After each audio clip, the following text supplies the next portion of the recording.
Assalamu alaikum students. Today we are going to discuss some important questions, some repeating questions from chapter number 4, turning effect of forces for examination.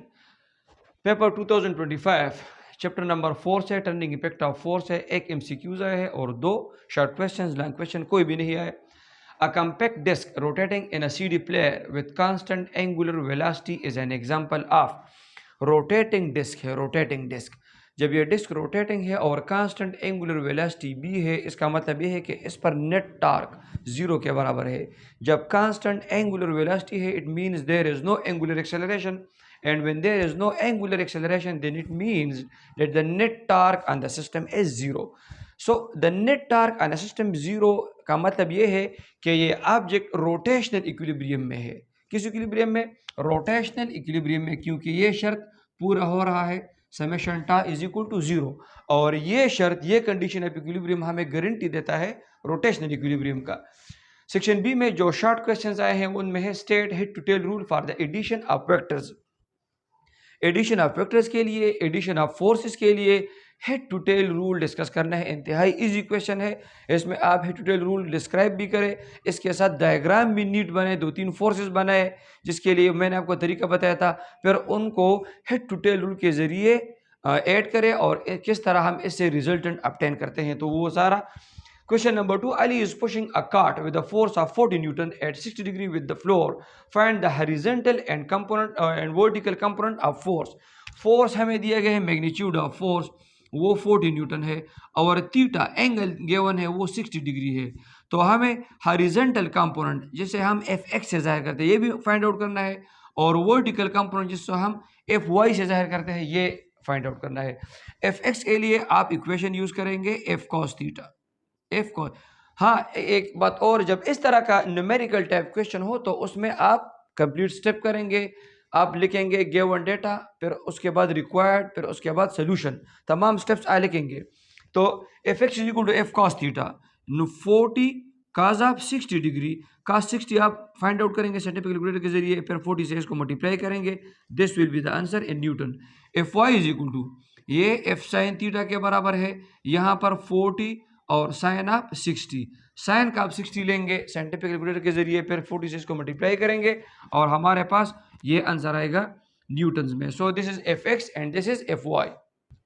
Paper 2024 में जो MCQs और short questions इस chapter से आए हैं, long question तो कोई नहीं आया, वो ये है कि while resolving a force angle which is considered in Cartesian coordinate system is, जब भी हम किसी फोर्स को कंपोनेंट्स में रिजॉल्व करते हैं उसके लिए हम कार्टेशियन कोऑर्डिनेट सिस्टम यूज करते हैं। कार्टेशियन कोऑर्डिनेट सिस्टम का एक प्लेन एक्स वाई प्लेन हम लेते हैं, इस एक्सिस में ये एक्स एक्सिस है और ये वाई एक्सिस है, इन दोनों के दरमियान हम जो एंगल है वो 90 डिग्री है, 90 डिग्री।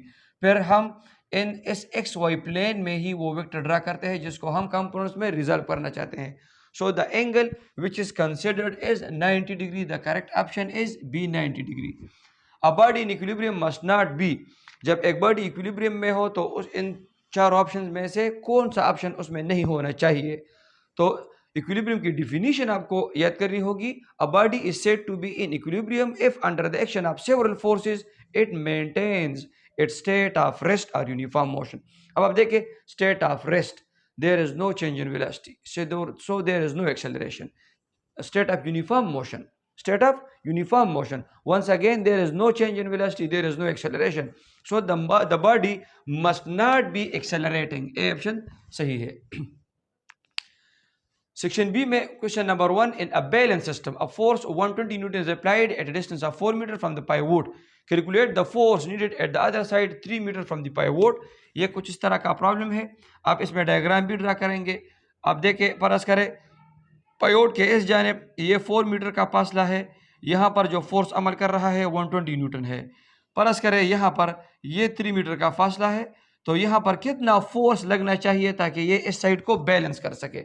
तो ये हम सॉल्व करेंगे by using second condition of equilibrium, summation tau is equal to 0, anti clockwise torque, anti clockwise torque is equal to clockwise torque. Anti clockwise torque, यहाँ पर फोर्स भी गिवन है और यहाँ पर मोमेंट आर्म भी गिवन है, 4 मल्टीप्लाई बाई 120।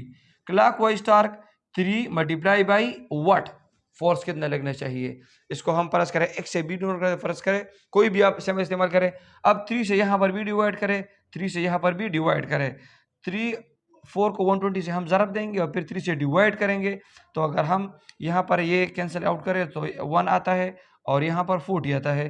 तो 4 multiply by 40 will be equal to 160 newton. So this force must be equal to 160 newton. Question number 4. Define stability. How stability of an object can be improved.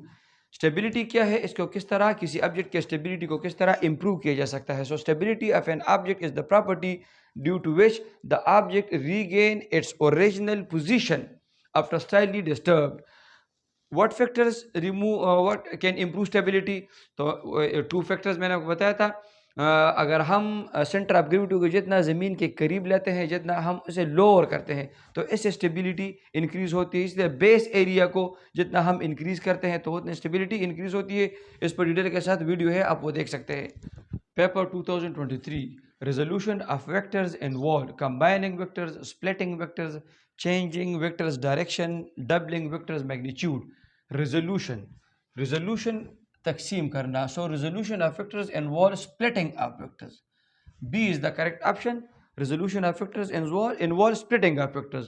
The first condition of equilibrium is summation of forces must be equal to 0 on an object. Summation of torque is equal to 0 is second condition of equilibrium. Summation P is equal to 0. This is momentum and this is velocity. These are not the conditions of equilibrium. Conceptual questions जो है number 1, a beam with a moment arm 8 meter on one side and 2 meter on the other side. If 500 Newton weight is 2 meter on 2 meter side, what weight is on the other side would balance the system. मैंने उस diagram भी उसी तरह का है। Summation tau is equal to 0 के जरिए हम इसको सॉल्व कर सकते हैं। Anti clockwise torque is equal to clockwise torque. फर्ज करें ये एंटी क्लॉकवाइज टार्क जो पैदा कर रहा है वो 500 न्यूटन वेट है और उसके लिए मोमेंट आर्म जो है वो 2 मीटर है। क्लॉकवाइज टार्क जो फोर्स पैदा कर रहा है वो अननोन है, जिसके लिए मोमेंट आर्म 8 मीटर है। मोमेंट आर्म 8 और फोर्स अननोन है। 8 से हम दोनों तरफ को डिवाइड करेंगे, यहाँ पर भी यहाँ पर भी। तो अब देखें 2 1s are 2, 2 4s are 8 और 500 multiplied by 4 will give 125.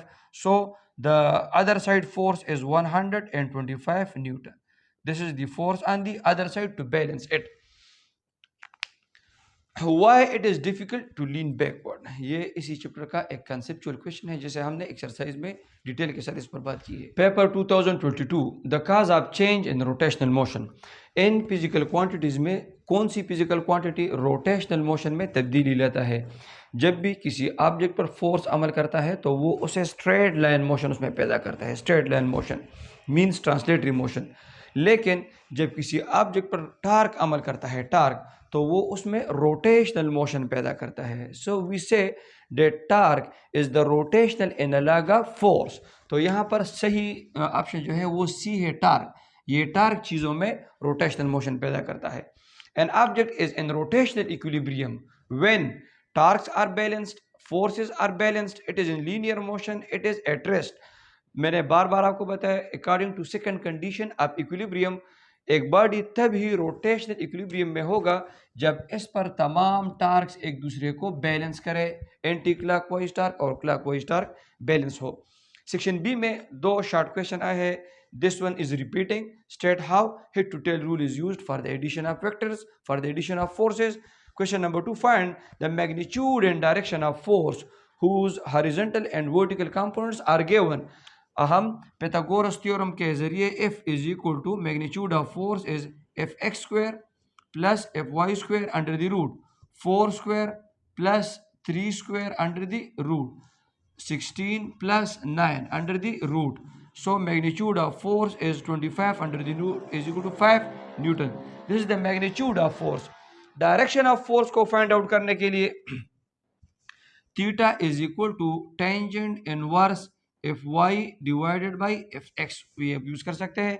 Tangent inverse 3 divided by 4, 3 divide by 4 will give 0 point something, उसका हम टेंजेंट इनवर्स लेंगे और ये थीटा है। This is the direction of force और ये फर्स्ट क्वाड्रेंट में लाई करता है. Why? Because if x is positive and if y is also positive, so when both the x and y components are positive, it means that this vector lie, the resultant vector lie in the first quadrant. Paper 2021, दो MCQs और दो short questions. In a right angle triangle, the trigonometric function used to find the horizontal component of a force. Force के horizontal component को find out करने के लिए कौन सा ट्रिग्नोमेट्रिक फंक्शन यूज होता है? तो आपको पता है F X equal to F cos theta. ये कॉस थीटा यूज होता है हॉरिजॉन्टल कंपोनेंट को फाइंड आउट करने के लिए. अगर आपको वर्टिकल कंपोनेंट दिए गए हो तो फिर आप साइन थीटा लिखेंगे. A compact disc is rotating in CD player, ये हमने ऑलरेडी एक पेपर में ये रिपीटिंग है. सेक्शन बी में भी दो क्वेश्चन आए हैं. एक क्वेश्चन की तरह तो हमने 3 पेपर्स में ये सॉल्व किए. Balance second condition of equilibrium पर है. एक फोर्स 150 न्यूटन है जो 4 मीटर के फासले पर अमल कर रहा है पॉइंट से, और दूसरी तरफ 3 मीटर के फासले पर कितना फोर्स अमल करेगा ताकि ये बैलेंस हो सके. Summation anti clockwise torque is equal to clockwise torque. उसी तरीके से आप इसको सॉल्व कर सकते हैं. Compare and contrast the centre of mass, centre of gravity of irregular objects highlighting any differences. इसके लिए centre of mass, centre of gravity topic आप देखें. सबसे पहले तो आपको सेंटर ऑफ मास और सेंटर ऑफ ग्रेविटी की डिफिनीशन लिखना होगी कॉलम की शक्ल में. Centre of mass definition, centre of gravity definition. फिर आप लिखें कि centre of mass, it depends only on the mass distribution from the centre, it doesn't depend on the gravity. Center of gravity में आप लिखेंगे it depends upon mass distribution as well as it depends on gravity. कहाँ पर ये same होते हैं? तो irregular shape object के लिए near the surface of earth, जहाँ पर ग्रेविटी यूनिफॉर्म हो तो सेंटर ऑफ मास और सेंटर ऑफ ग्रेविटी वो एक जगह पर वाक़ होते हैं.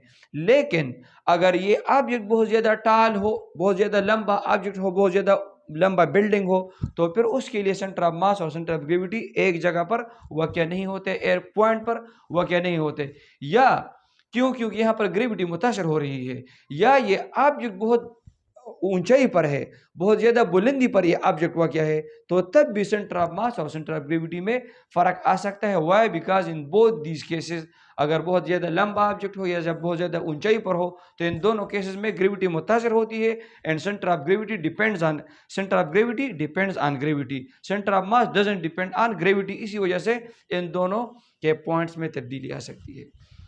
Now, what are the important topics from this chapter for the examination? Number 1, addition of forces by head to tail rule. ये आपने देखा 3-4 पेपर्स में ये एक सवाल बार बार रिपीट हुआ है. How we add vectors, how we add forces by head to tail rule.